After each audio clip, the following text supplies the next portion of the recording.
जब भी कोई सब्जेक्ट वर्तमान में कोई क्रिया किए बिना नहीं रह सकता है और यहाँ पे कोई भी कर्ता कोई भी सब्जेक्ट कोई क्रिया किए बिना नहीं रह सकता था, तो यहाँ पे था मतलब कि पास्ट की बात है मतलब वर्तमान की बात है। जैसे मैं यहाँ पे बोल रहा हूँ आई कांट हेल्प लाफिंग, कि मैं हंसे बिना नहीं रह सकता हूँ, नहीं रह सकता हूँ, तो मतलब है कि ये वर्तमान की स्थिति बताई जा रही है कि कोई क्रिया किए बिना नहीं रह सकता। इसी सेंटेंस को मैं ऐसे लिख सकता हूँ आई couldn't help laughing।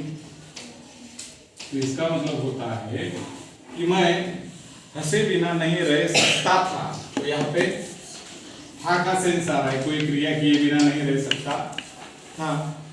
यहाँ पे कैन की वजह से उसी स्ट्रक्चर could not help और ing, यहाँ पे कांट है, बराबर है, यहाँ पे couldn't है, तो यहाँ की बात पास्ट की है, यहाँ की वर्तमान की है।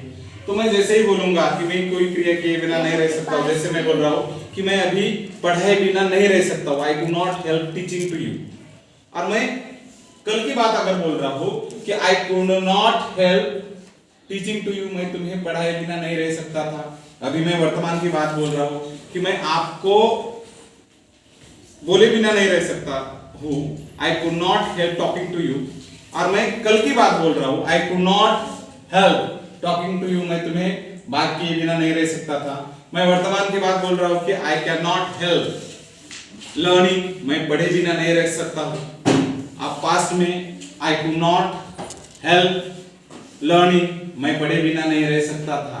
तो कोई क्रिया किए बिना नहीं रह सकता हो, कोई क्रिया किए बिना नहीं रह सकता था, इस प्रकार का सेंस जब भी आप बताना चाहते हो कि वर्तमान में कोई क्रिया किए बिना मैं नहीं रह सकता हूँ, जैसे मैं आपको पढ़ाए बिना नहीं रह सकता हूँ, I could not help teaching to you.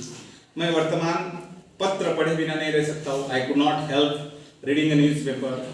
मैं मैथ के प्रॉब्लम सॉल्व किए बिना नहीं रह सकता हूँ, I could not help solving a math problem.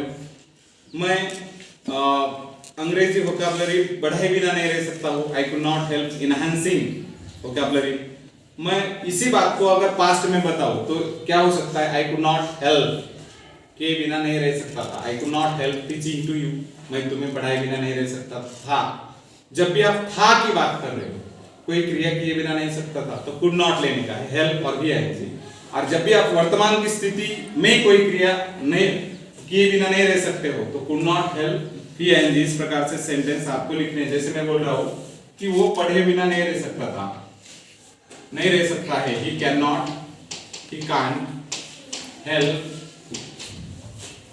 learning English। और अंग्रेजी पढ़े बिना नहीं रह सकता, इसी सेंटेंस को कैसे लिख सकते हैं आप, he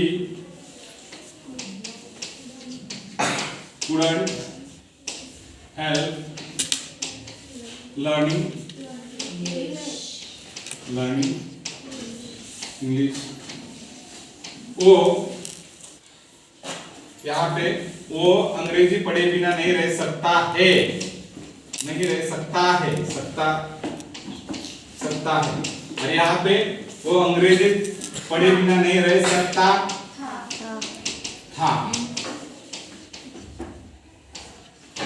तो यहाँ पे सकता है, वहां पे सकता हाँ, तो यही एक बेसिक मीनिंग है कि कोई क्रिया किए बिना आप जब नहीं रह सकते हैं और कोई क्रिया किए बिना आप नहीं रह सकते थे, तो इस सेंटेंस को आपको इस्तेमाल करना है।